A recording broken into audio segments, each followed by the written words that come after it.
ज्ञान गंगा में गोते लगाएंगे। ये हम सबका बड़ा सौभाग्य होगा।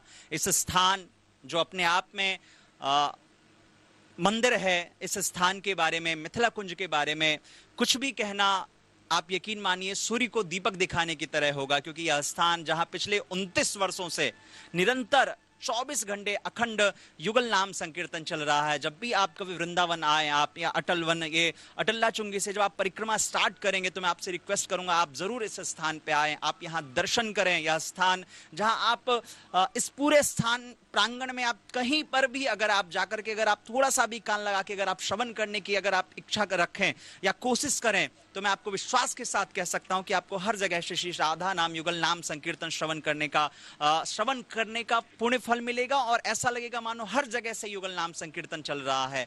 साथ ही इस स्थान पे जहां श्री हनुमान जी महाराज स्वयं सखी रूप में विराजित हैं, यह स्थान अपने आप में तीर्थ है, यहाँ अपने आप में मंदिर है, अपने आप में अद्भुत संयोग है जहां से आप सब लोग इस कथा को श्रवण कर रहे हैं। मैं पुनः कहूंगा आप सब लोग इस मिथिला कुंज की पावन धरा पर एक बार अवश्य पधारें, अवश्य युगल नाम संकीर्तन का दर्शन करें, पूज्य सद्गुरुदेव भगवान का दर्शन करें, कथा श्रवण करें। लेकिन आज हम सब लोग कथा श्रवण करेंगे, लेकिन उससे पूर्व मैं बताऊं यह मिथिला कुंज परिवार जहां निरंतर पिछले 29 वर्षों से अखंड श्री युगल नाम संकीर्तन की सेवा चल रही है।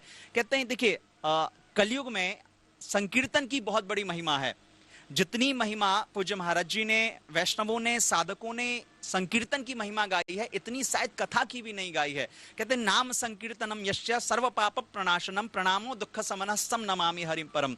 यानी जीवन के कैसे भी कलमश क्यों ना हो, कैसे भी पाप क्यों ना हो, लेकिन अगर आपने युगल नाम संकीर्तन का आश्रय ले लिया, भगवान नाम संकीर्तन का आश्रय ले लिया, तो आप यकीन मानिए आपके सारे पाप नष्ट हो जाएंगे। ना आपको ज्योतिषी के यहाँ जाने की आवश्यकता होगी, ना आपको कहीं इधर उधर भटकने की आवश्यकता होगी, क्योंकि कहते हैं ना हाथी के पांव के नीचे सबके पांव आ जाते हैं। यानी युगल नाम संकीर्तन का अगर आपने आश्रय ले लिया तो फिर आपको कुछ भी आश्रय लेने की आवश्यकता नहीं रह जाती है। तो मैं आप सबसे कहूंगा कि जब भी आपके जीवन का कोई शुभ काल आए, शुभ तिथि आए, पुण्य अच्छी तिथि आए, बच्चों का जन्म दिवस हो या कुछ अच्छा उत्सव हो, उस दिन वह उत्सव आप भगवान नाम संकीर्तन के साथ मनाएं। तो आप सबसे निवेदन, आप सब लोग इस कीर्तन महासंकीर्तन से, युगल नाम संकीर्तन के साथ इस पावन उत्सव में जुड़ सकते हैं। आप एक दिन, मैं अगर कहूंगा अगर आप सक्षम हैं तो अपने नाम गोत्र से आप 1 महीने संकीर्तन कराएं, आजीवन संकीर्तन कराएं, और अगर आप बहुत ज्यादा सक्षम नहीं है तो एक दिन अगर अवश्य आप अपने नाम से, बच्चों के नाम से, परिवार में या कोई भी कामना है उस कामना के साथ एक दिन आप युगल नाम संकीर्तन के लिए यहाँ आप जुड़ सकते हैं, जिसकी सेवा राशि केवल और केवल 1500 रुपए है। सोचिए आप 1500 रुपए प्रदान करेंगे तो 24 घंटे यहाँ पे वो संत महापुरुष आपके नाम से यहाँ युगल नाम संकीर्तन होगा और आपको उसका पुण्य फल मिलेगा। श्री ठाकुर जी का नाम जो सभी कष्टों को दूर कर देता है। साथ ही अगर आप 1 महीने, अगर आपको श्री ठाकुर जी ने धन दिया है, आप थोड़े सक्षम है, तो आप 1 महीने अपने नाम से संकीर्तन कराएं। अभी देखिए कितना अच्छा अवसर चल रहा है, आज एकादशी तिथि है, आप आषाढ़, अभी श्रावण महीना आने वाला है, भाद्रपद मास आने वाला है, इस पावन महीने में आप अपने नाम से 1 महीने आप संकीर्तन करा सकते हैं। उस संकीर्तन की सेवा राशि केवल और केवल 15,000 रुपए है। साथ ही आजीवन आप इस संस्थान परिवार के सदस्य बन सकते हैं, आपके नाम से यहाँ संकीर्तन होगा और नित्य एक साधु, एक महापुरुष को आपके द्वारा वहां अन्य क्षेत्र में उनको भोजन प्रसाद भी कराया जाएगा, जिसकी सेवा राशि केवल 21,000 रुपए की है। जब आप यह सेवा राशि प्रदान कर देते हैं तो संस्थान के द्वारा आपको आपको यहाँ का सदस्यता प्रमाण पत्र दिया जाता है। साथ ही जब भी आप वर्ष में वृंदावन आप आते हैं तो 3-4 दिन यहाँ निवास, आवास, भोजन प्रसाद की व्यवस्था भी ट्रस्ट द्वारा किया जाता है, जिसमें आप यहाँ वृंदावन वास करते हैं। और साथ ही साथ मिथिला कुंज पूज्य महाराज श्री का एक पावन संकल्प है, प्रकल्प है, जिसके बारे में आज मैं आपसे चर्चा कर रहा हूं और यह करते हुए मुझे बहुत प्रसन्नता है। श्रीमद् भागवत जी जो साक्षात श्री कृष्ण स्वरूप है, कहते हैं श्रीमद् भागवता ख्योयम प्रत्यक्षः कृष्ण एव हि। श्रीमद् भागवत जो कल्प वृक्ष है, और कल्प वृक्ष का मतलब होता है किसी भी एक कामना से अगर आप वहां वो प्रार्थना करें तो वह आपकी कामना अवश्य पूरी होती है। तो श्रीमद् भागवत जी जहां जो साक्षात पंचम वेद है, नारायण प्रभु के श्रीमुख से निश्चित ग्रंथ है, ऐसे श्रीमद् भागवत जी के 18,000 श्लोकों का यहाँ एक भव्य मंदिर बनने वाला है और बनने जा रहा है, जो विश्व में प्रथम बार होगा। आपने भागवत की कथाएं तो सैकड़ों बार श्रवण किया होगा, सैकड़ों बार, लेकिन आप देखिए, आप यकीन मानिए, आप जरा कल्पना करिएगा, आप इमेजिन करें, विचार करें कि आप इस स्थान पे आएंगे, यहाँ आप युगल नाम संकीर्तन श्रवण करेंगे, उसके पश्चात श्री हनुमान जी का दर्शन करेंगे, उसके पश्चात जब आप उस भवन में प्रवेश करेंगे जहां आपको 18,000 श्लोक, एक एक श्लोक लिखे हुए होंगे और आप उनको दर्शन करेंगे और कहते हैं अक्षर ब्रह्म का दर्शन, श्रीमद् भागवत जी का दर्शन जो सभी कल्मशों को नष्ट करता है, सभी कामनाओं की पूर्ति प्रदान करता है। और श्रीमद् भागवत तो कोई भी कामना से आप श्रवण करिए, दर्शन करिए, सारी कामनाएं पूरी होती हैं। तो श्रीमद् भागवत जी के बनने जा रहे इस भव्य अद्भुत मंदिर में भी आप सहयोग प्रदान कर सकते हैं, जिसकी सेवा राशि बहुत छोटी सी सेवा राशि है। केवल 1 ईंट का आप सहयोग प्रदान करना चाहें तो उसकी सेवा राशि केवल 501 रुपए की है। केवल 501 रुपए आप प्रदान करेंगे तो 1 ईंट आपके नाम से यहां लग जाएगा। और अगर मैं तो आपको कहूंगा थोड़ा सा आप और सक्षम हैं तो आप एक पूरा श्लोक जो है अपने नाम से यहां लिखवाएं। जैसे एक श्लोक आपको भी, जैसे सच्चिदानंद रूपाय विश्वोत्पत्ति आदि हेतवे तापत्रय विनाशाय श्री कृष्णाय वयं नमः, इसी प्रकार से जो श्लोक हैं 18,000 एक श्लोक आप अपने नाम से लिखवाते हैं तो वह पूरा श्लोक लिखवाने का ग्रेनाइट मार्बल पत्थर पे लिखा जाएगा, जो कि बहुत बारीकी और बहुत उसके लिए बड़े योग्य कलाकारों के द्वारा लिखा जाएगा। बहुत मेहनत का काम होगा। इसमें आप अपने नाम से अगर एक श्लोक लिखवाते हैं तो उसकी सेवा राशि केवल और केवल 5100 रुपए की है। आप वह सेवा प्रदान कर देंगे। साथ ही अगर आप यहाँ पे मान लीजिए आपकी इच्छा है कि नहीं, यहाँ जो इस स्थान पे जो साधु महापुरुष जो यहाँ वास कर रहे हैं, वृंदावन वास कर रहे हैं, उनका जीवन का सिर्फ एक ही लक्ष्य है भगवत भजन, भगवत चिंतन। आप उन महापुरुषों को अगर आप वहाँ उनके लिए सेवा करते हैं, यानी अन्य क्षेत्र की सेवा करते हैं, तो 11 साधु संतों की सेवा राशि अन्य क्षेत्र की केवल 1100 रुपए की है। आप वह भी सेवा प्रदान कर सकते हैं। यह सेवा देखिए, जीवन में सुख सुविधाएं आप अपने परिश्रम से प्राप्त कर सकते हैं, लेकिन यह सेवा का सौभाग्य ध्यान रखिए आज आपके पास आपको प्राप्त हो रहा है कि आप यह सेवा का सौभाग्य प्राप्त करेंगे। ध्यान रखिएगा, सौभाग्य बार बार आपके दरवाजे को नहीं खटखटाएगा। आज सौभाग्य है कि आज एकादशी तिथि है और आज आप इस बात को श्रवण कर रहे हैं और आज आप यहाँ सेवा प्रदान करेंगे। कल द्वादशी होगा, कल आपके नाम गोत्र से यहाँ साधु महात्मा ब्राह्मण अन्य क्षेत्र में यहाँ वो प्रसाद पाएंगे और बड़ी श्रद्धा से उनको प्रसाद पवाया जाता है। जब आप देखेंगे बाद में, आप वीडियो क्लिप भी वो देख पाएंगे, देख सकेंगे। तो आप यहाँ सोचिए, ये आज आपका सबका सौभाग्य है कि आज आप इस सबसे जुड़ेंगे। साथ ही मैं बताऊं, आप कोई भी दान राशि प्रदान करते हैं तो भारतीय आयकर अधिनियम 80G के तहत कर मुक्त भी है। साथ ही आप कथा आदि के लिए भी आप संपर्क कर सकते हैं। कैसे संपर्क करना है, यह इसके लिए बस केवल और केवल आप एक फोन कॉल दूर हैं। बस अपना फोन उठाइए, टेलीविजन स्क्रीन पे जो नंबर चल रहा है वहां आप कांटेक्ट करें। कार्यालय के अधिकारी पदाधिकारी आपसे चर्चा करेंगे, आपको पूरी जानकारी प्रदान करेंगे कैसे आप गूगल पे के जरिए, फोन पे के जरिए, यूपीआई के जरिए या अकाउंट के बैंक अकाउंट के जरिए आप अपना फंड ट्रांसफर कर सकते हैं। जैसे आप फंड ट्रांसफर करेंगे फिर हम आपके नामों की घोषणा करेंगे, साथ ही जो है आपको रसीद प्राप्त होगा और फिर आप यहाँ आपके नाम से यहाँ सेवा चलेगी। तो यह सेवा ही परमो धर्म श्री भगवान श्री कृष्ण ने कहा है। और साधु संतों की सेवा तो यकीन मानिए सौभाग्य से प्राप्त होगा और यह सौभाग्य बार बार आपके दरवाजे को और आपको नहीं खटखटाएगा। आज ये अवसर प्राप्त हुआ है हम सब के लिए, तो आइए हम सब लोग इस चीज से जुड़े। अब बहुत समय हो चुका है, मैं ज्यादा समय नहीं लूंगा आप सबसे सबके और पूज्य महाराज जी के मध्य में, श्री गुरुदेव भगवान के मध्य में एक बार जो जहां से भी कथा श्रवण कर रहे हैं, नेत्र को बंद करके अपने पितरों को प्रणाम करते हुए, अपने गुरुजनों के श्री चरणों में प्रणाम करते हुए आइए हम सब लोग अब पूज्य महाराज श्री के पावन सानिध्य में चले। और आज इस एकादशी के पावन पुण्य तिथि पर श्री वृंदावन धाम की इस पावन धरा से, मिथिला कुंज की पावन धरा से युगल नाम संकीर्तन जहां 29 वर्षों से चल रहा है, ऐसी धरा से हम सब लोग इस कथा का आश्रय लें पूज्य महाराज श्री के श्री चरणों में। एक बार जो जहां है वहीं से प्यार से मुस्कुरा के बोलिए राधे राधे। श्री ध्रुव जी की वंश परंपरा में एक राजा अंग हुए। कल बात आ गई थी, वे संतानहीन थे। अपने राजगुरुओं को बुलाकर निवेदन किया, मुझे स्मरण है हमने इस जन्म में किसी प्रकार का बुरा कर्म नहीं किया, पाप नहीं किया, तो क्या कारण है मैं संतानहीन हूँ।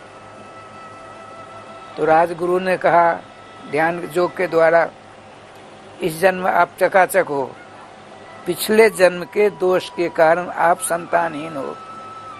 तो क्यों महाराज हमको संतान नहीं हो सकती? होगी, पुत्रिष्ट जग किया जाए। पुत्रिष्ट जग हुआ, भगवान प्रसन्न हुए, चरु दिया। राजा साहब ने अपनी पत्नी सुनीता जी को खिलाया। समय आने पर एक राजकुमार का जन्म होता है, बहुत ही सुंदर है। लेकिन भगवान सुखदेव जी कहते हैं प्रकृति दारुणो खल, स्वभाव से ही वो खल था, दुष्ट था, पापी था, बुरे लोगों का संग करने वाला था। तो शंका होती है, महामना भगवत दर्शन प्राप्त ध्रुव जी के वंश में ऐसी बात क्यों हुई? तो ऐसा होता है, जिसको बेटा हुआ वह अपने पितामह के गुण से उसका संपर्क होगा, अपने पितामह यानी पिता के पिता दादा के गुण ज़्यादा उसमें पाए जाते हैं, अथवा नाना के माता जी के पिताजी के गुण उसमें आते हैं। तो सुनीता मृत्यु की पुत्री थी, तो मृत्यु देवता का के बहुत सारे गुण उस राजकुमार में आ गया। उसका नाम रखा गया बेनो। बेन है, बेणु नहीं, बेणु नहीं, बेनो तवर्गीय नकार है। थोड़ा बड़ा हुआ, पापरत था ही, बुरे कर्म करने वालों का साथ मिल गया।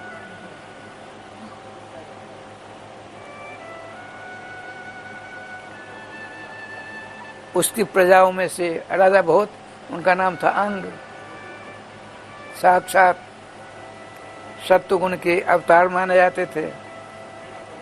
उनका राजकुमार छोटा ही बड़े बड़े उपद्रव करके प्रजाओं को कष्ट देना प्रारंभ किया। अपने हृदय को पत्थर बनाकर बहुत सी प्रजा आती है राजा साहब को, राजकुमार की सारी बात बताई जाती है। राजा अंग को बड़ा कष्ट हुआ। एक दिन अपने बेटे बेन को बुलाकर कहा, तुम ध्रुव जी के वंशज हो, साक्षात विष्णु भगवान की कृपा हमारे वंश के ऊपर हो रही है, ऐसा मत करो, चुप रहिए। हमारा कार्यकाल हुआ, आपका कार्यकाल गया, जो मेरी इच्छा हुई करूंगा। ऐसा सुन करके तड़के रात में कहाँ चल गया तक पता किसी को नहीं हुआ। और राजगद्दी खाली हो गई। वह राजकुमार उद्दंड हो गया, चोरों का डाकुओं का साथ हो गया, खूब पीता पाता था, सर्व दुर्गुणों की खान हो गया। वो लूटपाट दिन दहाड़े होने लगा। बहुत सारी प्रजा 25-50 साधु संतों के पास गए जंगल में, ऐसी बात है,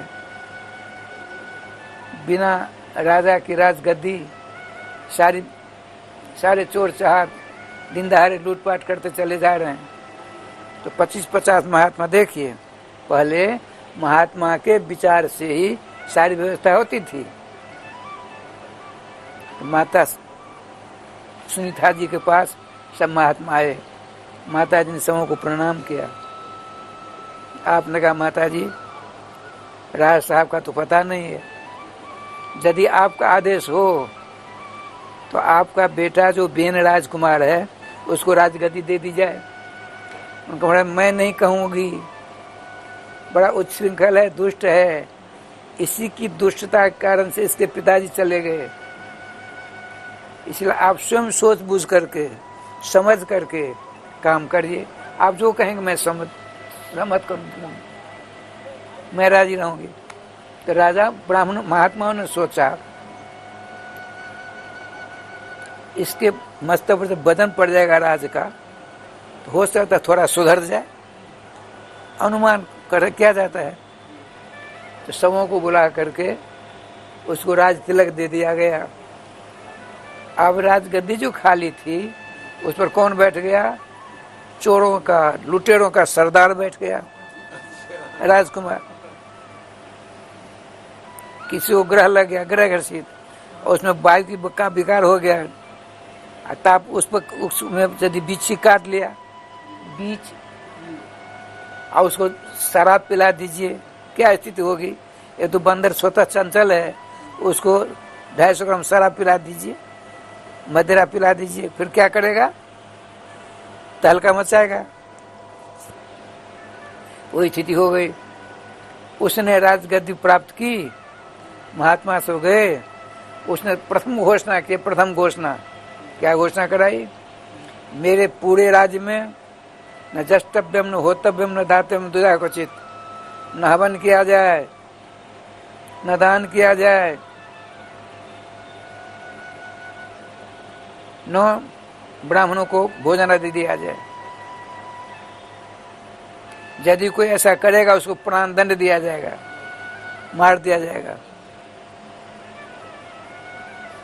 और चोरों को, लुटेरों को, डाकुओं को प्रश्रय धन इनाम देता। जो जितने को मारेगा उसको उतना इनाम मिलेगा।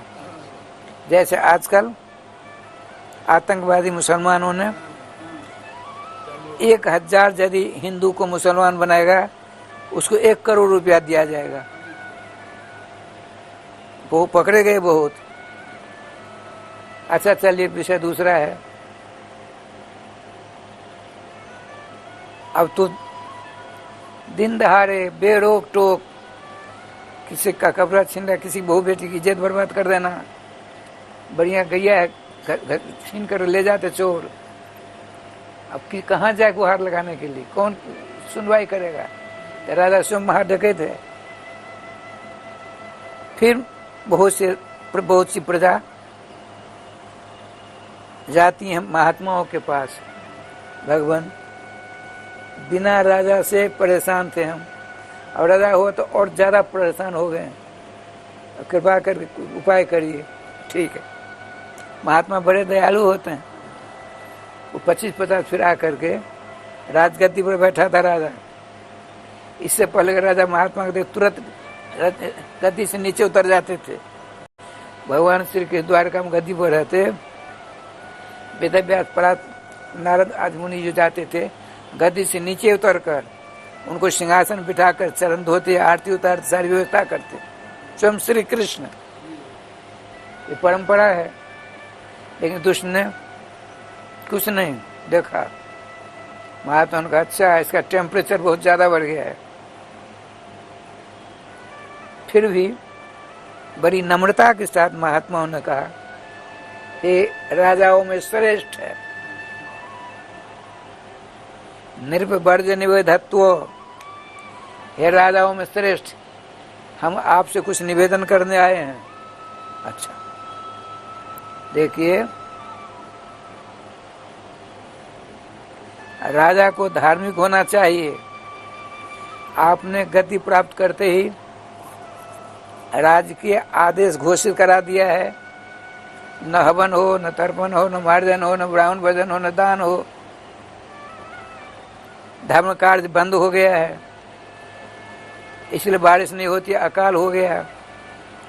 इसलिए आप इस आदेश को वापस ले लीजिए, ताकि यज्ञ हो। यज्ञ पुरुष में हवन किया जाता है तो उसका धुआं होता है, उससे आकाश बादल बनता है, बादल से बारिश होती है, बारिश से नाना प्रकार की फसलें होती है, प्रजा खुशहाल हो जाती है। इसलिए आप अपने आदेश को वापस लीजिए। चोरी डकैती आज बहुत ज्यादा हो रही है, उस पर अंकुश करिए। महात्मा है चुप।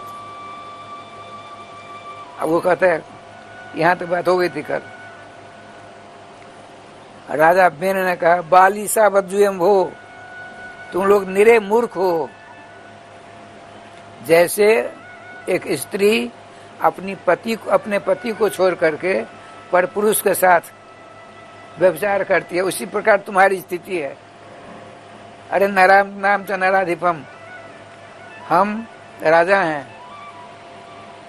यदि तुमको हवन करना तो मेरे नाम से हवन करो, मेरे नाम से नाम दक्षिणा दो, मुझको भोजन कराओ। मुझको छोड़कर कौन ब्रह्मांड में अग्रभूग है जिसको तुम लोग जग पुरुष कहते हो? जग पुरुष मैं हूँ। पृथ्वी जल तेज वायु आकाश सब मुझ में है। मेरे द्वारा सृष्टि होती है, मेरे द्वारा पालन होता है, मेरे द्वारा संहार होता है। आप लोग निरे मूर्ख हो। कोई जग पुरुष विष्णु भूषण कुछ नहीं है। सुन करके महात्माओं के कान खड़े हो गए। भगवान की निंदा करना शुरू कर दिया, स्वयं भगवान बन गया। अपराध हो गया। अपराध के कारण महात्मा ने कहा, पतो पतली पतने धातु है, सिंहासन से लुढ़क गया, मर गया।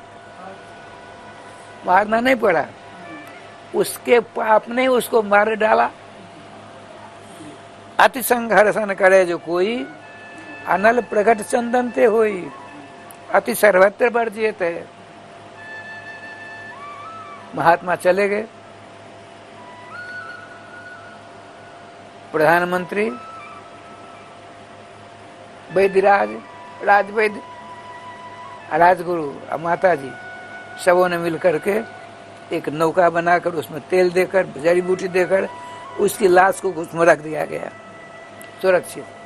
अब क्या लीला हुई सो देखिए। अब तो बिना राजा की राजगद्दी, चारों तरफ लूट मार चालू हो गई, कोई किसी को देखने सुनने वाला। महात्मा ने सोचा अब क्या किया जाए। सब महात्मा के पास फिर गए। हारे को हर नाम नहीं होता है। सब जब बहुत मार खाई गुंडों बदमाशों के द्वारा, तो सीधे साधे प्रजा महात्मा जी के पास पहुंचे। अब क्या हुआ, ऐसी ऐसी बात।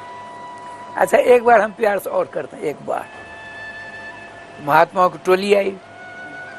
माता सुनीता जी से कहा, माता जी, हे राजमाता, राजा बेन की लाश है तो हम महाराज है, तो मंगवाया गया। तो उसके दोनों पाम का मंथन हुआ, समझे। महात्माओं ने उसके दोनों पाम का मंथन किया उसी द्रोण में। एक बच्चा निकला, काक वर्णोति हृस्वांग, काला कौआ के समान, छोटा सा। उसका मुंह था लंबा, बाल उड़ रहे थे, नाखून बड़े बड़े थे, देखने में काला था, भयावह लगता था। उसने कहा, किम करो मैं, हम आपकी क्या सेवा करें। वो पाप है उसके शरीर का। महात्मा उनका निषिद्धो, बैठ जा, तुझसे क्या होगा, नेक्सा तो है ही है। बताते हैं महात्मा ने कहा निषिद्ध बैठ जा। निषिद्ध से निषाद राज हो गया। उसी से निषाद की परंपरा चली। उसी परंपरा में निषाद राज गुह थे। भगवान राघवन सरकार का बहुत की सेवा की उन्होंने। श्रीमान वशिष्ठ जी को मालूम पड़ा, अत्यंत वनवासी आदिवासी, उनको वशिष्ठ जी ने हृदय से लगाया। तुमने रघुनाथ जी की सेवा की भैया, तुम बहुत बड़े खानदान में हो गए। अच्छा, अब महात्मा ने सोचा क्या किया जाए। दोनों भुजाओं का मंथन करना शुरू किया। सुनते हैं, दोनों भुजाओं का। दाई भुजा का मंथन करने से भगवान विष्णु के अवतार श्री पृथु जी नाम के निकले। पृथु जी भगवत अवतार। अब बाई भुजा का मंथन करते करते अर्ची देवी निकली, लक्ष्मी जी के अवतार। देखते ही देखते दोनों वो युवक हो जाते हैं। देवताओं ने फूलों की वर्षा की। जय हो। महात्मा ने कहा, राजन, अब गद्दी संभालिए, प्रजा की देखरेख करिए, आप बहुत बड़े भाग्यशाली हैं। श्रीमान ध्रुव जी की वंश परंपरा में आप भगवान हैं। ये लक्ष्मी नारायण आए, इसीलिए ध्रुव जी का वंश बड़ा है। पहले भक्त ध्रुव जी और पीछे भगवान पृथु जी। अच्छा, क्या लीला हुई देखिए। बड़े आनंद से राजकाज चल रहा था। इतने में एक दिन क्या हुआ, हजारों के तादाद में प्रजा दुखी, भूख के मारे परेशान, जिनका पेट पीठ में सट गया था, समझते हैं, जिनका पेट पीठ में चिपक गया था, बोला नहीं जाता। राजा गद्दी पर हैं, इनसे बोला नहीं जाता। नीचे उतरे, क्या बात है, प्रजा हो, बोलो, क्या बात है। भगवान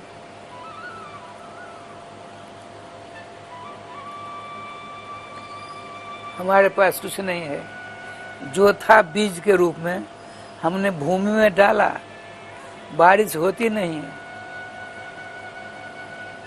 जो मन 2-4 मन बीज डाला, 1 किलो नहीं आया। पृथ्वी कुछ नहीं, उर्वरा शक्तिहीन हो गई है, शक्तिहीन हो गई है। अच्छा, आप चिंता, आपने अपने घर जाओ, सब व्यवस्था होगी। आपने क्या किया, धनुष बांध लिया। साक्षात विष्णु भगवान धनुष बांध लेकर के और कहा, दुष्टे त्वम सदधा चिन्मी, अरे दुष्टे पृथ्वी, तुमको 100 टुकड़े में विभाजित कर दूंगा।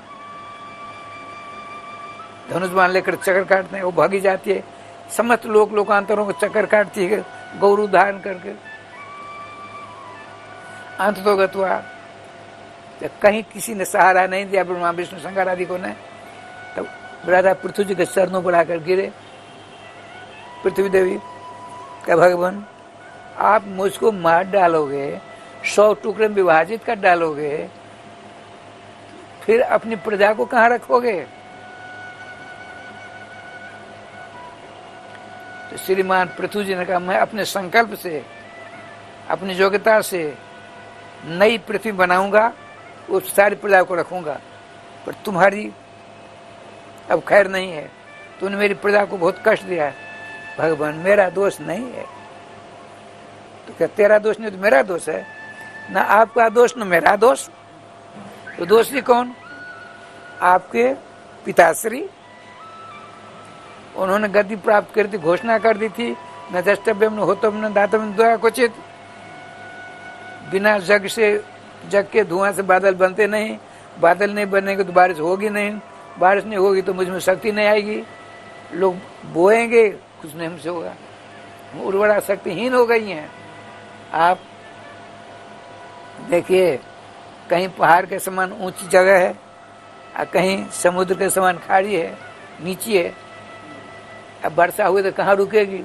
इसलिए सबसे पहले आप मेरा निवेदन सुनिए। सबसे पहले आप क्या करिए, अपने बाण के द्वारा पृथ्वी को बराबर करिए। पृथ्वी जी भगवान पृथ्वी जी से कहती है पहले पृथ्वी बराबर करिए, फिर जग प्रारंभ करिए, तो बादल होंगे, बारिश होगी तो पानी रुकेगा, पानी रुकेगा तो फसलें होंगी, फसल को काट काट करके प्रजा लावेगी, हृष्ट पुष्ट चकाचक हो जाएगी। यही है ना, और यही तो सारी व्यवस्था करते हैं श्रीमान पृथ्वी जी महाराज। अब देख क्या लीला होती है।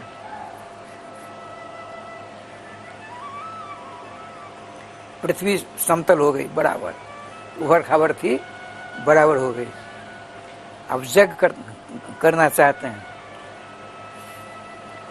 जग जो करते हैं अश्वमेध जग,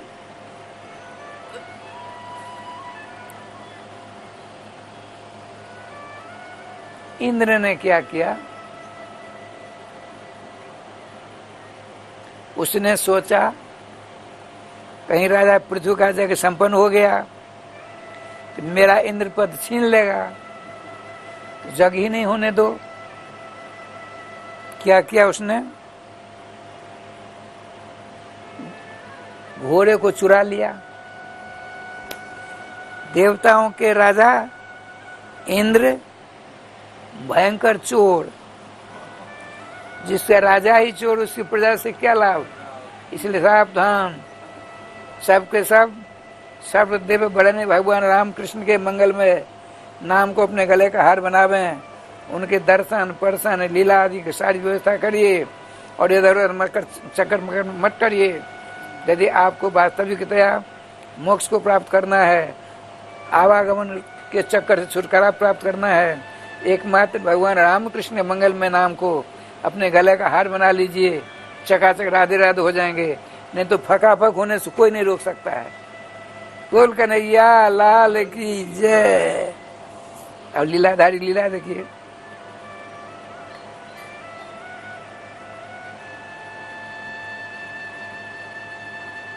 इंद्र घोड़ा लेके चले गए। राजा साहब जगह का महाराज घोड़ा तो चला गया, कहाँ गया? इंद्र ले गया चुरा कर। अच्छा, अरे धनुष बन लो। नहीं, आप नहीं। अब यज्ञ पशु को छोड़ करके किसी को वध नहीं कर सकते हो, जग में बरन है ना, इसीलिए ऐसा नहीं कर सकते। अपने पुत्र को कहा देखो इंद्र को मारना नहीं है, घोड़ा लेना, उसको परास्त करके। इन्होंने ऐसे बाण मारे, इंद्र घबरा गए। कहते घोड़ा कुमार, तुम्हारे पिताजी के जग का घोड़ा मैं यहाँ से छोड़ूंगा, नीचे गिरेगा, मर जाएगा, जग पूरा नहीं होगा। हम क्या करें? सुनो, हम बाणों की सीढ़ी बनाते हैं, राजा पृथ्वी जी के बालक ने बाणों की सीढ़ी बनाई, उसमें खट खट करके घोड़ा आ गया, बाण को सीढ़ी को तोड़ दिया। अब राधे श्याम देखे क्या लीला होती है। फिर भी राजा कंस इंद्र को संतोष नहीं, उसने सोचा किसी प्रकार जग इनका खंडित हो जाए। अरे भगवान है ये समझता है, अथवा ऐसी गलती करता है। फिर राधे श्याम जी आपका स्वरूप मेरे जैसा रूप धारण करके कान फटा हुआ है, नाना प्रकार के नास्तिकों का रूप धारण करके आता है। लेकिन राजकुमार, उसका नाम होगा विश्व अश्वजित, अर्श को जीत कर लाया है। अश्वजित ने सबों को हटा दिया। अब इंद्र घबराए, मेरा राज छिन जाएगा। भगवान सर्वेश्वर स्वयं विष्णु भगवान ने सोचा चलो एक चक्रवर्ती सम्राट हमारे अंश पृथ्वी जी है, एक मेरा ही अंश इंद्र है, दोनों अनमन हो गई है, मैं जाकर समझौता करा दूं, पंचायती कर दूं। भगवान विष्णु आए पंचायती करने के लिए। आपने सोचा चलो इंद्र को भी साथ ले चलें। इंद्र को साथ लेकर आते हैं जग स्थल पर। भगवान को देख करके पृथ्वी जी महाराज स्तुति करते हैं, नमस्कार करते हैं। आपने कहा, भगवान विष्णु कहते हैं किनको? श्री पृथ्वी जी महाराज को। अंश अंशी है ना दोनों। नायम मार्गो साधु नाम, जो साधु स्वभाव के लोग होते हैं ऐसा जग नहीं करते हैं। देखिए इनको पहचानते हैं, खूब अच्छी तरह जानता हूँ। आपके डर के मारे मुंह लटकाए हुए इंद्र, मुंह यूं लटकाए। जो चोर होता है उसकी आंख आपकी आंख से नहीं मिलेगी। चोर की आंख 10 मिनट आपकी आंख से नहीं मिल सकती। महाराज हमने चोरी नहीं की है, लोगों ने अफवाह फैला दिया, हम चोरी करने वालों में से नहीं है महाराज। आंख यदि मिल जाएगी 10 मिनट, चोरी करने छोड़ देगा वो। बताते हमारे ब्रजवासी कथावाचक, चोर और मोर के कान बड़े जोर के। चोर चोरी करने आएगा, थोड़ी सी आट हो गई किसी प्रकार की, भाग जाएंगे, कान बड़े जोर के होते हैं। अब मोर पेड़ के ऊपर पतली डाली पर जाकर बैठता है रात को, क्योंकि बिलाब होता है ना, बन बिलार, बिल्ली, बन की बिल्ली बड़ी होती है, वह मोर को मार कर खा जाते हैं। जब चढ़ती है वो जय हो एक मोर बोलेगा, पूरे वृंदावन का मोर बोलेगा। उसने देख लिया है, उसके कान बड़े बारीक होते हैं। चोर और मोर के कान बड़े जोर के। राधे श्याम राधे श्याम। तो श्रीमान पृथ्वी जी ने कहा, मैं जानता हूँ इंद्र हैं ये। तो देखिए आपके डर के मारे मुंह लटकाए हुए हैं। तो श्रीमान पृथ्वी जी गए, देवराज हृदय से लगा लेते, छोड़ दो, अध्याय समाप्त हो गया, जो मेरे मन में तुम्हारे प्रति किसी प्रकार की बात नहीं है, जो हम खुश हैं तुम्हारे ऊपर। दंडवत प्रणाम करके इंद्र चले गए। भगवान ने कहा आपका जग संपन्न हो गया है, संपन्न हो गया। वरदान मांगी, प्रभु एक निवेदन है, हम जो मांगे दे देंगे। हमको 2 वरदान मांगने हैं बस। ठीक है मां। एक पहला वरदान है, हमको 10,000 कान दे दीजिए। 10,000 कान। यहाँ अपने लोग बैठे हैं, जब 5 कान वाला आ गया हल्ला नहीं होगा। 5 कान है, 5 कान वाला आ गया, अपने लोग दौड़ कर जाएंगे देखने के लिए। जब 100 कान वाला आ गया तब क्या होगा? बड़ी भीड़ नहीं होगी। भगवान ने कहा तुम तो भजन परायण हो, तो एक 10,000 कान ले पूरे शरीर में कान ही कान हो जाएंगे। नहीं प्रभु, ऐसी बात नहीं। आपकी कथा सुनने में मुझे इतना रस मिलता है, इतना आनंद मिलता है कि 2 कथाओं से 2 कानों से संतोष नहीं होता है। 10,000 कानों के द्वारा शक्ति जितनी होती है, 10,000 कानों के द्वारा जितनी कथा सुनी जाए, वैसी शक्ति हमारे दोनों इन कानों में दे दो। क्या बढ़िया। भगवान ने कहा तुम तो एकांत प्रिय हो, भजन परायण हो, अच्छा ही तुमको कान ही कान दे दूंगा, तुम्हारे पास भीड़ लगी रहेगी। नहीं प्रभु, ऐसी बात नहीं है। 10,000 कानों के द्वारा जितनी कथा सुनी जाए, तो उन 10,000 कानों की शक्ति हमारे इन दोनों कानों में दे दें आप। जय हो। देवताओं ने फूलों की वर्षा करके कथा श्रवण करने में पृथ्वी जी का पहला नाम है। कथा श्रवण करने पहला नाम है। दूसरा वरदान मांग लो। महाराज एक बात करिए, आप अपने आपके चरणों की सेवा तो लक्ष्मी करती हैं, तो वो माता जी हैं, आप कृपा करके एक चरण की सेवा हमको दे दो। मगर ये संभव नहीं। वो क्या कहते हैं सुनिए, जिनसे मैंने भागवत कथा पढ़ी थी, उन्होंने एक दृष्टांत दिया था, आज तक हमको याद है।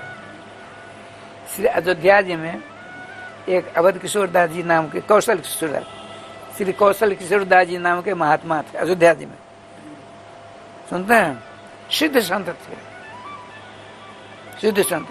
उनके 2 चेले हुए, एक का नाम रखा रामदास, एक का नाम रखा गोपाल दास। गोपाल दास बहुत खटपटिया था, दोनों में खटपट होती थी। रामदास महात्मा, अच्छा गोपाल जो कहोगे वही मैं करूंगा, तो खटपट होने लगी। महात्मा जी गुरु जी ने के पास रामदास जी ने जाकर कहा, गुरुदेव ऐसी ऐसी बात है, काज का बंटवारा कर दो, काम का बंटवारा कर दो, तो इसका काम मैं नहीं करूंगा, मेरा काम ये नहीं करेगा। ठीक है। रामदास आए, गोपाल दास आए, और गुरुदेव श्री श्री सिद्ध संत हैं श्री कौशल किशोर दास जी। रामदास क्या क्या सेवा लगा, तू ही का, तू सेवा का चयन कर, मैं सवेरे उठूंगा, भगवान की सेवा पूजा ये करेंगे, हम आपकी पूजा की सेवा करेंगे, आपको स्नान जल देंगे, दातुन देंगे, स्नान कराएंगे, कपड़ा खींचेंगे, सारी व्यवस्था करेंगे, आप भजन करने बैठेंगे, मैं स्नान करके जप करके रसोई करूंगा, ये भोग लगाएंगे, मैं बर्तन बनूंगा, सब मिल बैठकर भोजन करेंगे, साधु महात्मा उनका भोजन होगा। फिर ठाकुर जी की सब 4 बजे ठाकुर जी का उत्थापन करेंगे, ये बड़े गुरु भाई रामदास जी, हम पार कर झाड़ू बहार सब लगाएंगे। ठीक है। रात की बात रही सेवा की, तो बड़े गुरु भाई हैं, दायां पाम इनकी, आपके दोनों पाम में से दायां पाम हमारे बड़े गुरु भाई राम जी की, अब बायां पाम मैं छोटा गुरु भाई हूं, तो मेरा। ठीक है, हो गया ना, अब तो नहीं कोई बात नहीं। रामदास ने सुनो, गोपाल दास ने कहा, देखो भाई, यदि तुमने मेरे पाम से हाथ लगाया, गुरु जी के दाएं पाम से हाथ लगाया, तेरे पाम को मैं काट दूंगा। बात समझ आती? गोपाल दास ने कहा, गुरु जी के दाएं पाम में आपका, बाएं पाम मेरा, आप इसकी सेवा करोगे, इसकी सेवा नहीं कर सकते हो। यदि तुमने इसकी सेवा की तो इसको मैं तुम्हारे पाम को काट दूंगा। ठीक है, ठीक है। गुरु जी ने कहा ठीक है। संजोग की बात वर्षों चली बड़ा आनंद के साथ। भगवान श्री विष्णु कहते हैं पृथ्वी जी को, तुम एक पाम की सेवा तुम लोगे या एक पाम की लक्ष्मी, दोनों में खट पड़ी तो मैं मारा जाऊंगा। कैसे? तो ऐसे। वर्षों बाद अपने पाम की सेवा करते 11 बज गए। रामदास गोपाल दास कहीं चला गया था, तो गुरुजी ने कहा, अरे भाई इस पाम को दबा दे 2 बार। नहीं गुरुजी, बड़ा खटपट जाए।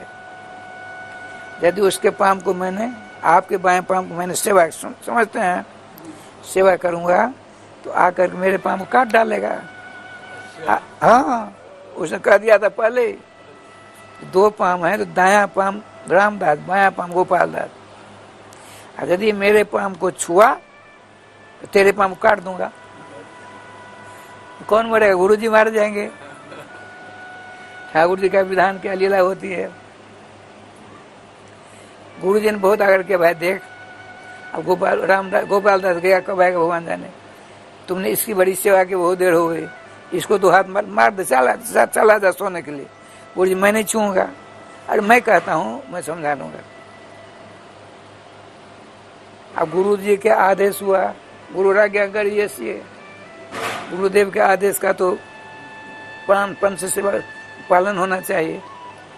तो रामदास ने गोपाल दास जी गुरु जी के बाएं पाम को 2 ही बार किया, तब तो आ गया, वो आ गया। क्यों भाई साहब, आपने मेरे पाम को क्यों छुआ? अरे भैया गुरु जी से पूछ ले, हमने छूना चाहते थे। गुरु जी ने बार बार कहा, गुरु जी का आदेश का पालन कैसे नहीं करता मैं? अरे सुन, तेरे पाँव को मैंने 5 बार छुआ, मेरे पाँव को 100 बार छू ले तो ये सब नहीं होगा। हम आपके पाँव को काटूंगा। श्री राधे श्री राधे श्री राधे। भगवान विष्णु कहते हैं, एक पाँव की सेवा तुमको दो, एक पाँव लक्ष्मी जी को। कहीं इस प्रकार से खटपट हुई तो हम क्या करेंगे? मैं मार जाऊंगा ना। ठाकुर जी की कृपा से कुल्हाड़ी ले आया गोपाल दास, उठाया, गुरु जी ने पकड़ लिया हाथ, छीन कर अपने पास में रख लिया। गुरु जी आप पक्षपात करते हो, आपके सामने निर्णय हो गया कि मेरे पाँव को छू नहीं सकता, मैं इसके पाँव को नहीं छूऊंगा। तो मेरे पाँव क्यों दबाया इन्होंने?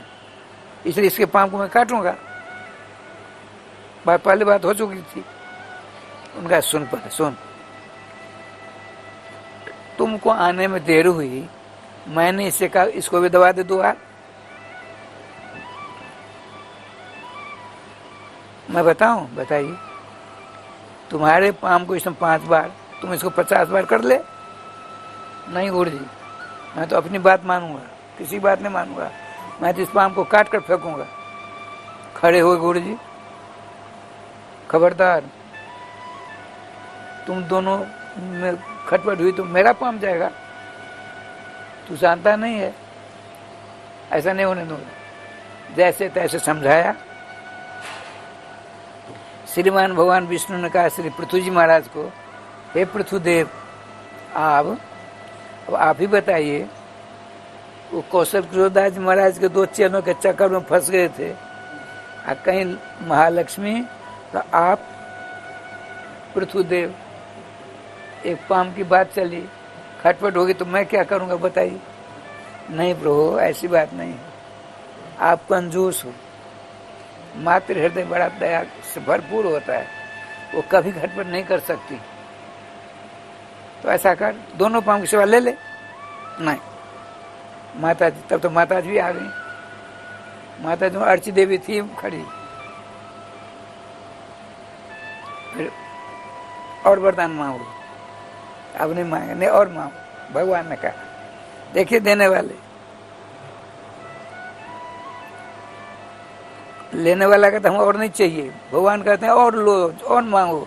तो प्रभु अपने कर्म के अनुसार जत्र जत्र मम जन्म कर्म भीर नारकेत परमे पदे थवा राधिका रत्न कुंज मंडली तत्र तत्र हृदय में विराजता हूँ। मेरे अच्छे या बुरे कर्मों के आधार पर जहाँ जहाँ जिस जोन में मैं जन्म लूँ, वहाँ वहाँ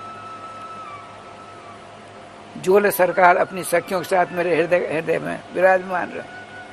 आप नरक में रहोगे और आपके हृदय में जुगल सरकार सखियों के साथ विराजमान, तो नरक नरक रहेगा। राधे राधे।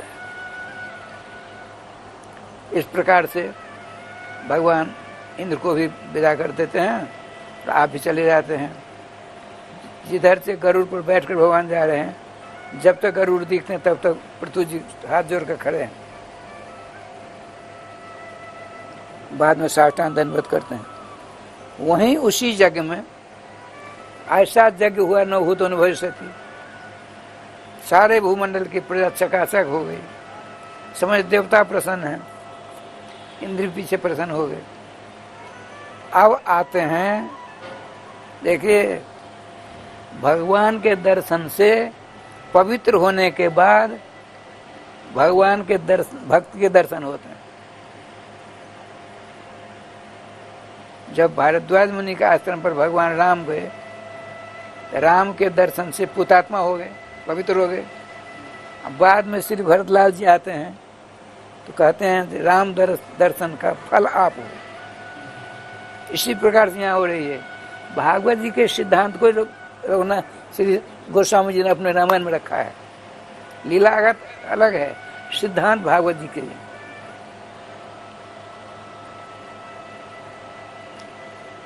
श्री वृंदावन बिहारी लाल की जय। क्या लीला होती है? श्रीमान सनक, सनंदन, सनत कुमार, सनक, सनंदन, सनातन, सनत कुमार, चारों आते हैं।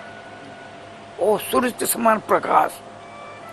आश्चर्य सब खड़े हो गए। श्रीमान पृथ्वी जी भी खड़े हैं। जितने नजदीक आते हैं उतने प्रकाश दूर होता जा रहा है। जिनका प्रकाश वो दर्शन देते हैं। कौन? सनक, सनंदन, सनातन, सनत कुमार के दर्शन हुए। राजा साहब ने बहुत बड़ा सिंहासन विराजमान किया। उनके देखिए, उनके चरणों का प्रथम भगवान है। सनकादि भी भगवान का अवतार है, पृथ्वी जी भगवान का अवतार है। अब भगवान के दर्शन के बाद महात्मा आते हैं।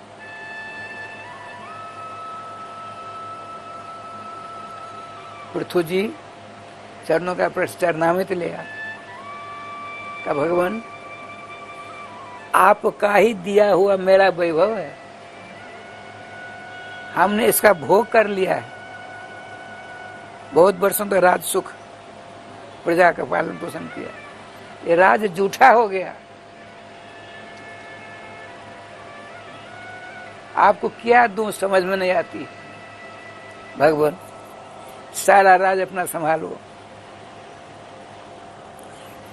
सनकादि को न कहा भैया मैं तो 5 वर्ष की अवस्था भगवान से प्राप्त किया है। काम क्रोध आदि विकार न हो। हमेशा हम जहाँ कथा होती वहाँ जाकर कथा सुनता हूँ। जब कोई कथा नहीं करता है तो चारों में से एक कथावाचक हो जाता है, 3 कथा श्रवण करने वाले हो जाते हैं, कथा करते हैं। और सालग्राम भगवान रखते हैं, मुंह जब चलते हैं तो मुंह में रख लेते हैं। समय हुआ स्नान करने के, किसी नदी किनारे चले गए, मुंह से निकाला, स्नान करा कर भोए भात करा कर फिर रख लिया मुंह में। भगवान ही वो, भगवान वो। अच्छा बताइए श्रीमान पृथ्वी जी ने कहा भगवान संसार सागर से गृहस्थों का कल्याण कैसे जल्दी होगा बताइए। कि अनजसा माने जल्दी। गृहस्थों को अपने क्रियाकलापों का संपादन करते हुए कौन सी क्रिया, कौन सा उपाय को करके बहुत जल्दी भगवान को प्राप्त हो जाए, ऐसा कोई उपाय हो तो बताइए। श्रीमान सनकादि कौन है? बड़ा लंबा चौड़ा राज संवर्धन किया। अंत तो कहा एक बहुत बढ़िया उपाय है, उस उपाय को यदि गृहस्थ कर ले बहुत जल्दी उसका कल्याण हो जाता है, भगवत दर्शन हो जाते हैं। कौन सा? जोगेश्वरोपासर जी की भक्तियां। जोगेश्वर लोग जो हैं, जोगेश्वर कौन? भगवान के भक्त। भगवान के भक्त की भक्ति कर ले गृहस्थ, भगवान के भक्तों की सेवा कर ले गृहस्थ,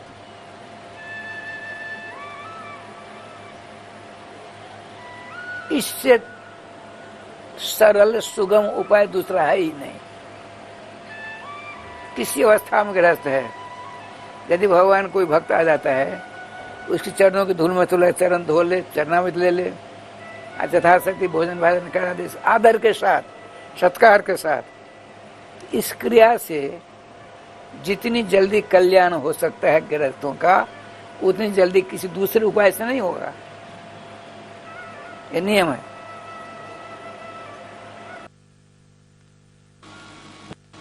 इस कथा को श्रवण कर रहे सभी कथा भक्त प्रेमीगण जो भारतवर्ष ही नहीं अपितु संपूर्ण विश्व से कथा श्रवण कर रहे हैं, सभी जो अभी लाइव दर्शन कर पा रहे हैं, कथा श्रवण कर रहे हैं, उन सबका मिथिला कुंज परिवार की ओर से, पूज्य सद्गुरुदेव भगवान की ओर से, महाराष्ट्र की ओर से हृदय की गहराइयों से बहुत बहुत अभिनंदन, बहुत बहुत आभार। मैं पूर्व में ही कह चुका हूँ आप सबसे, यह स्थान अपने आप में श्री ठाकुर जी का एक धाम है, जहाँ पिछले 29 वर्षों से निरंतर श्री हरिनाम संकीर्तन, श्री युगल नाम संकीर्तन निरंतर चल रहा है। 24 घंटे, एक पल भी ऐसा नहीं बीतता है जब यहाँ युगल नाम संकीर्तन ना हो।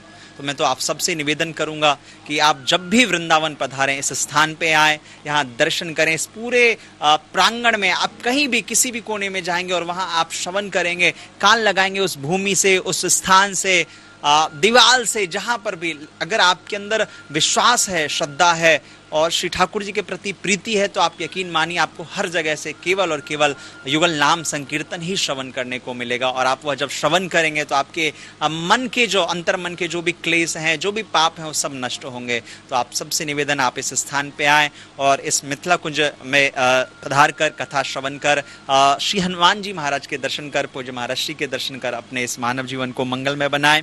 लेकिन आप सबको पता है युगल नाम संकीर्तन जिसमें आप सबके सहयोग से निरंतर चलता आ रहा है, इसमें आप भी सहयोग प्रदान कर सकते हैं। एक दिन की कीर्तन की सेवा राशि केवल और केवल 1500 रुपये है। किसी उत्सव में, किसी जन्म दिवस के उपलक्ष्य में, किसी वैवाहिक वर्षगांठ के उपलक्ष्य में, या कोई भी शुभ तिथि है या उत्सव की तिथि है या कोई उत्साह की तिथि है कि आज ये एक्साइटमेंट है हमारे अंदर, ये ओकेजन है, हम अपने इस नाम से यहाँ उत्सव भगवान नाम संकीर्तन कराएं, तो आप करा सकते हैं। तो आज इसमें 1500 रुपये की सेवा एक दिन की है। साथ ही एक महीने की कीर्तन संकीर्तन की सेवा राशि 15,000 रुपये है। और आजीवन आप मिथिला कुंज परिवार के सदस्य बन सकते हैं। आपके नाम से नाम संकीर्तन होगा और आपके नाम से नित्य एक साधु प्रसाद ग्रहण करेंगे, उसकी सेवा राशि 21,000 रुपये है। इस 21,000 रुपये की सेवा राशि प्रदान करके आप यहाँ के सदस्य बन जाते हैं। और साथ ही वर्ष में 3-4 दिन जब भी आप यहाँ आते हैं तो आपके निवास, आवास, भोजन प्रसाद की सारी व्यवस्था निःशुल्क रहती है 3-4 दिन के लिए। तो आप मैं तो कहूँगा आप सबसे, आप मिथिला कुंज परिवार के सदस्य बने। मिथिला कुंज परिवार के सदस्य नहीं बनेंगे, आप युगल नाम संकीर्तन के सदस्य बनेंगे। और जो युगल नाम संकीर्तन का सदस्य बन जाए फिर उसको जीवन में किसी और चीज की आवश्यकता नहीं रह जाती। फिर तो श्री ठाकुर जी उसकी नैया को पार लगाते हैं। कहते हैं कलयुग केवल नाम आधारा, सुमिर सुमिर नर उतर ही पारा। जो श्री नाम संकीर्तन की महिमा है वो अपने आप में अद्भुत है। आप सब इसमें जुड़ सकते हैं। साथ ही विश्व के अद्भुत और अद्वितीय व ऐतिहासिक बनने जा रहे श्रीमद् भागवत भवन मंदिर के लिए भी आप सहयोग प्रदान कर सकते हैं। आप कल्पना करें, विचार करें, श्रीमद् भागवत जी का वह भव्य मंदिर, वह भवन जहां आप प्रवेश करेंगे तो वहां आपको कोई मूर्ति का दर्शन नहीं होगा, वहां आपको अक्षर ब्रह्म का दर्शन होगा। और अक्षर ब्रह्म एक एक श्लोकों का आप दर्शन करेंगे, 18,000 श्लोक, ये अभी तक कहीं भी नहीं है। आप ये प्रथम बार पूज्य महाराष्ट्र के पूज्य सद्गुरुदेव भगवान की प्रेरणा से यहाँ बनने जा रहा है। इसमें आप सहयोग प्रदान कर सकते हैं, जिसकी एक ईंट की सेवा राशि केवल 501 रुपये है। आप 501 रुपये प्रदान करेंगे, आप उसके सदस्य बन जाएंगे। साथ ही एक श्लोक की सेवा राशि ग्रेनाइट पत्थर पे लिखा जाएगा, उसकी सेवा राशि 5100 रुपये की है। और साथ ही आप यहाँ किसी भी प्रकार का सहयोग प्रदान करने के लिए केवल आप एक फोन कॉल दूर हैं। संस्थान के नंबर आपके टेलीविजन स्क्रीन पे लगातार चल रहे हैं। अपना मोबाइल उठाइए, नंबर जो आपके टेलीविजन स्क्रीन पे है उस पर आप कॉल करिए, यहाँ से आपको सारी जानकारी मिलेगी। साथ ही जो आप दान प्रदान करते हैं वह भारतीय आयकर अधिनियम के तहत, ATG के तहत कर मुक्त भी है, उसका आपको छूट प्राप्त होता है, आप रसीद प्राप्त करते हैं। आज वैसे बहुत सारे लोगों ने सहयोग प्रदान किया, लेकिन मैं 2-3 नामों की घोषणा कर देता हूं। जैसा कि मैंने कहा था, आप सबसे एक दिन का नाम संकीर्तन आप करा सकते हैं अपने किसी भी उत्सव तिथि पे, किसी भी अच्छे दिन मुहूर्त पे, जन्मदिन पे, वैवाहिक वर्षगांठ पे। तो ऐसे ही आज श्री केशव चौधरी जी दिल्ली से हैं, आज आपका जन्मदिन है। आपके निमित्त यहाँ एक दिन की आपने नाम संकीर्तन के लिए सेवा राशि प्रेषित की है, 1500 रुपये की सेवा राशि प्रदान की है। आपके लिए बहुत बहुत शुभकामनाएं महाराष्ट्र की ओर से, खूब मंगल कामना। आपका जन्मदिन, आप निरंतर खूब आगे बढ़ें, खूब प्रगति करें, खूब समृद्धि प्राप्त करें और प्रसन्न रहें, क्योंकि आपको पुनः महाराष्ट्र की ओर से जन्म दिवस की बहुत बहुत मंगल कामना, बधाई। साथ ही श्री श्याम बिहारी झा जी झंझारपुर बिहार से हैं। आपने इस मिथिला कुंज परिवार में एक श्लोक लिखने की सेवा राशि जो 5100 रुपये है आपके नाम से यहाँ श्रीमद् भागवत भवन मंदिर में एक श्लोक लिखा जाएगा। आपने यहाँ 5100 रुपये का सेवा प्रदान किया है। एक बार श्री श्याम बिहारी झा जी का भी बहुत बहुत धन्यवाद, आभार। से एक गुप्त दान है, एक ईंट के लिए 501 रुपये की सेवा प्रदान की है, आपके लिए भी बहुत बहुत धन्यवाद। श्रीमती शीला देवी हैं दिल्ली से, आपने भी एक दिन के लिए नाम संकीर्तन में अपनी सेवा राशि प्रदान की है 1500 रुपये की। साथ ही श्री कैलाश चंद्र जी मित्तल सहारनपुर से हैं, आपने इस मतलब युगल नाम संकीर्तन के आप आजीवन सदस्य बने हैं, आपने 21,000 रुपये की सेवा प्रदान की है। आपका बहुत बहुत अभिनंदन, बहुत बहुत आभार।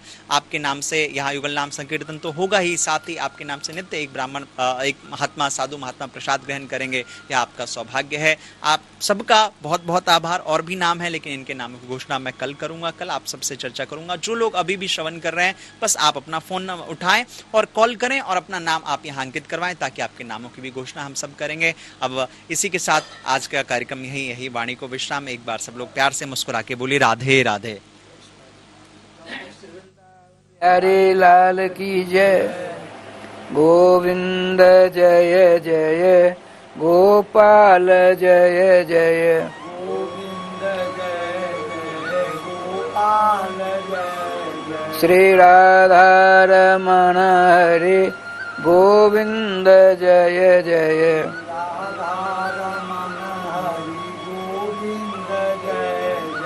गोविंद जय जय, गोपाल जय जय, गोविंद जय जय, गोपाल जय जय, श्री राधा रमण हरे गोविंद जय जय, श्री राधा रमण हरे गोविंद जय जय, श्री वृंदावन बिहारी लाल की जय, श्री गुरुदेव भगवान की जय, सकल संत समाज की जय, श्री नाम संकीर्तन की जय, श्री हनुमान जी महाराज की जय।